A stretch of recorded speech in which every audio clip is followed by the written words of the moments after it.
आज 3 अप्रैल 2026 को हमने खोवाई ज़िले में जो हमारा 2 कॉन्स्टिट्यूंसीज है टीटीएडीसी इलेक्शन का 9 हलहली आशाराम बाड़ी और 12 रामचंद्र घाट के सारे सिविल सेक्टर ऑफिसर्स और पुलिस सेक्टर ऑफिसर्स का मीटिंग लिया। इस मीटिंग में हमारे साथ माननीय ऑब्जर्वर साहब थे और डिस्ट्रिक्ट के एसपी श्रीनाथ दास जी हैं। हमारे आरओ 2 कॉन्स्टिट्यूंसीज़ के 9 हलहली आशाराम बाड़ी और 12 रामचंद्र घाट के, और हमारे यहाँ के एसडीपीओ जिनके अंदर दोनों कॉन्स्टिट्यूंसी आता है। इसी के साथ हमारा जो 9 हालाहाली अशराम बाड़ी कॉन्स्टिट्यूंसी है उसका कुछ पोलिंग स्टेशन कमलपुर एसडीपीओ के जुरिडिक्शन में भी पड़ता है, तो वहाँ से भी पुलिस सेक्टर ऑफिसर्स यहाँ पे आए थे। तो ये मीटिंग में हमने मेनली जो कोऑर्डिनेशन है पुलिस सेक्टर और सिविल सेक्टर ऑफिसर्स के बीच जो होना चाहिए प्री पोल और ड्यूरिंग पोल और पोस्ट पोल, इसी के बारे में बातें करी।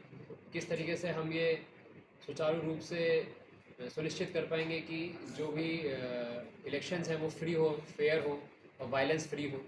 किस तरीके से सिविल सेक्टर ऑफिसर्स को अपने सारे पोलिंग स्टेशन के बारे में पता होना चाहिए, और उनको हमने इंस्ट्रक्शन दिया और मोस्टली सभी ने अभी तक सारे पोलिंग स्टेशन को एटलीस्ट 3 से 4 बार विजिट भी करा है।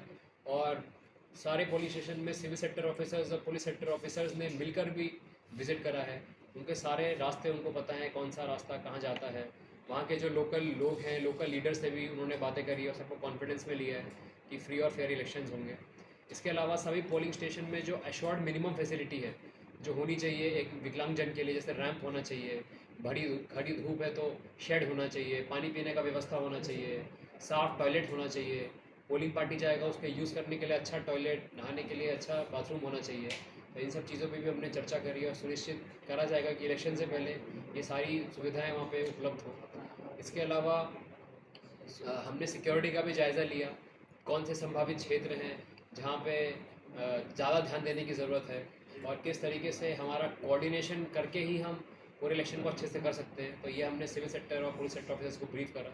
उनके कुछ सवाल थे जिसका जवाब हमने दिया कि किस किस तरीके से वो क्या कर सकते हैं, क्या उनको पावर्स हैं, किस तरीके से वो इंश्योर करें कि फ्री फेयर और वायलेंस फ्री इलेक्शंस हो। एसपी साहब ने ब्रीफ किया सारे पुलिस सेक्टर ऑफिसर्स को और सिविल सेक्टर को कि किस तरीके से लॉ एंड ऑर्डर मेंटेन किया जाए और क्या क्या स्टेप्स लेने हैं हमें कि बिल्कुल वायलेंस फ्री इलेक्शन अभी हम करें।